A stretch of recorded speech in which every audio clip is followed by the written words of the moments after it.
نحمده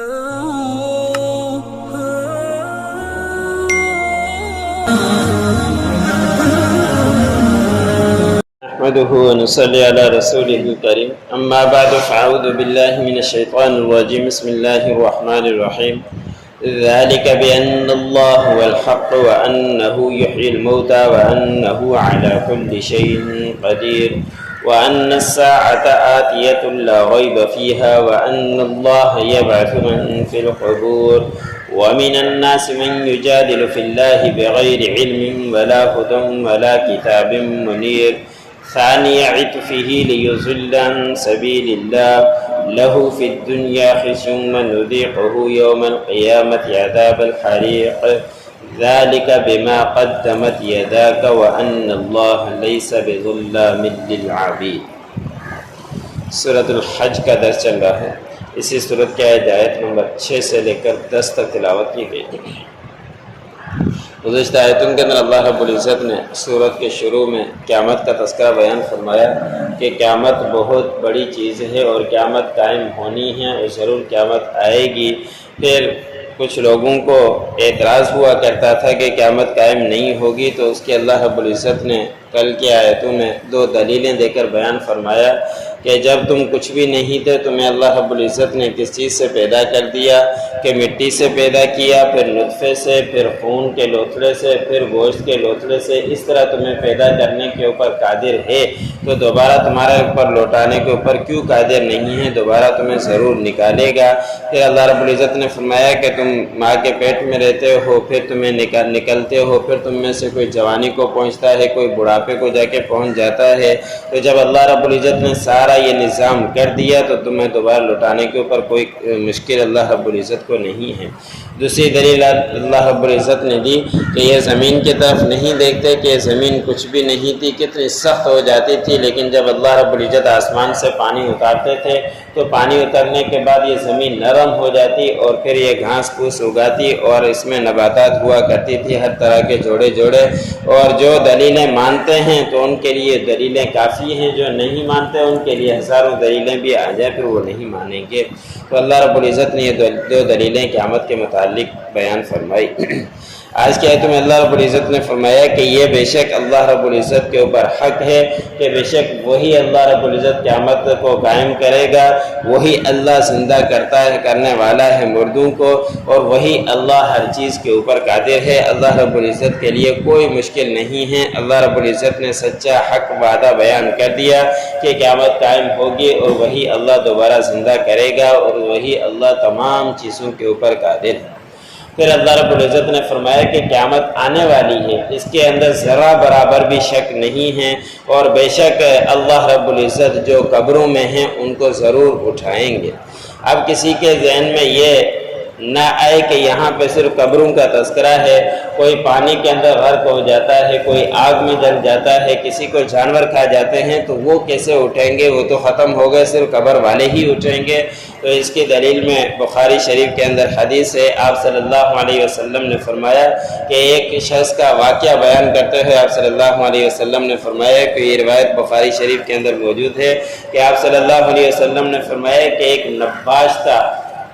بخاری شریف کے اندر لفظ نباش کا آتا ہے، یعنی کفن چور تھا اور بڑا گناہگار تھا، اس نے بڑی زندگی گناہوں کے اندر گزاری۔ جب اس کا آخری وقت ہوا اس کو اللہ رب العزت نے پھر مال سے اولاد سے بھی نواز دیا تھا۔ جب آخری وقت موت کا آیا تو اس وقت اپنے بیٹوں کو جمع کیا، اپنے بیٹوں کو جمع کر کے کہنے لگ گیا کہ آپ کو معلوم ہے کہ میں نے آپ لوگوں کا بہت خیال کیا، اب میرا آخری وقت ہے، تم ایک بات تم سے کرنے لگا ہوں، لیکن پہلے تم اس بات کے لیے مجھے قسم دو کہ میرا جو کہنے والا ہوں اس کو ضرور آپ پورا کرو گے۔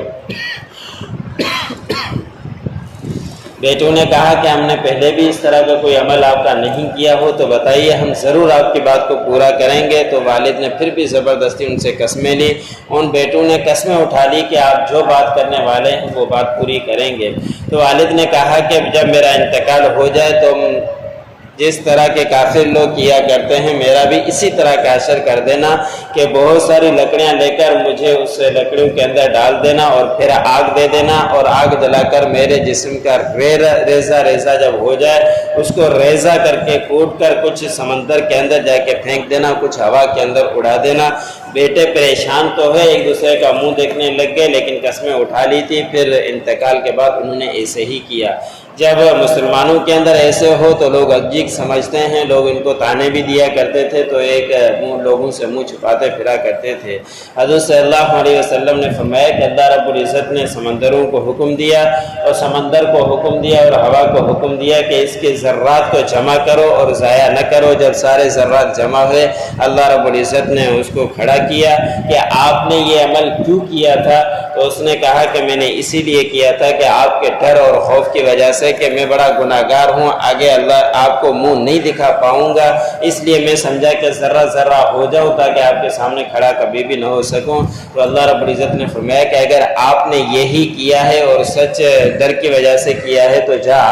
آپ کے تمام گناہوں کو ہم نے معاف کر دیا۔ اب یہ بخاری شریف کے اندر حدیث ہے اور اس کے بتلانے کا مقصد یہی ہے کہ انسان جس حالت میں بھی مرے، جس کیفیت کے اندر بھی جائے تو ذرات بھی اس کے بن جائیں تو اللہ رب العزت دوبارہ اس کو کھڑا کرنے کے اوپر قادر ہے اور اللہ رب العزت کے پاس کھڑے ہو کر ہر چیز کا اس نے جواب دینا ہے۔ پھر وہ خواہ قبروں کے اندر ہو یا اس سمندر کے اندر غرق ہو گیا ہو یا اس کو کسی جانور نے کھا لیا ہو یا کسی بھی حالت کے اندر موت آئی ہو، قیامت کے دن ضرور کھڑا ہوگا۔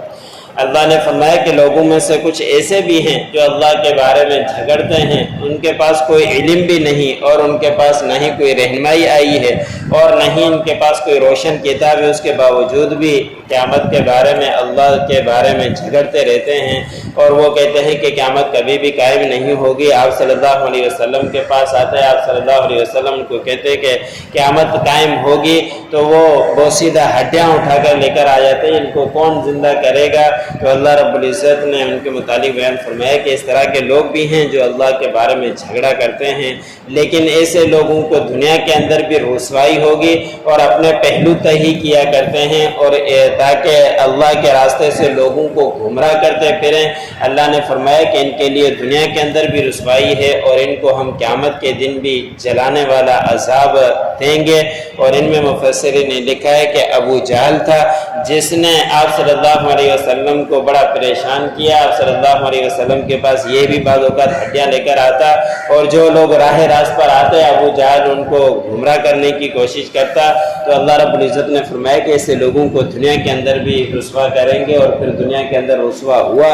ذلیل ہوا۔ غزوہ بدر کے اندر معصوم بچوں نے ان کو قتل کیا اور ان کو قتل کرنے کے بعد اللہ نے فرمایا کہ ان کو دنیا کے اندر بھی رسوائی ملی اور قیامت کے دن بھی اس کو ضرور رسوائی ملے گی اور جلنے والی آگ کے اندر داخل کیا جائے گا۔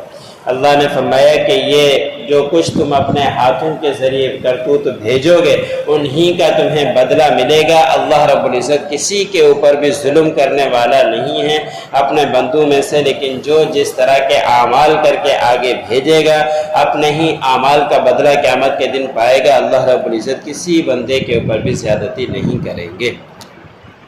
ذالک بأن اللہ هو الحق، یہ بے شک اللہ رب العزت کی طرف سے حق ہے۔ وأنہ یحیی الموتى، بے شک اللہ رب العزت مردوں کو زندہ فرمائیں گے۔ وأنہ علی کل شیء قدیر، اور بے شک اللہ رب العزت ہر چیز کے اوپر قدرت رکھنے والے ہیں۔ وأن الساعة آتیۃ لا ریب فیہا، بے شک قیامت آنے والی ہے اس میں ذرہ برابر بھی شک نہیں ہے۔ وأن اللہ یبعث من فی القبور، بے شک اللہ رب العزت اٹھائیں گے جو کوئی قبروں میں ہیں۔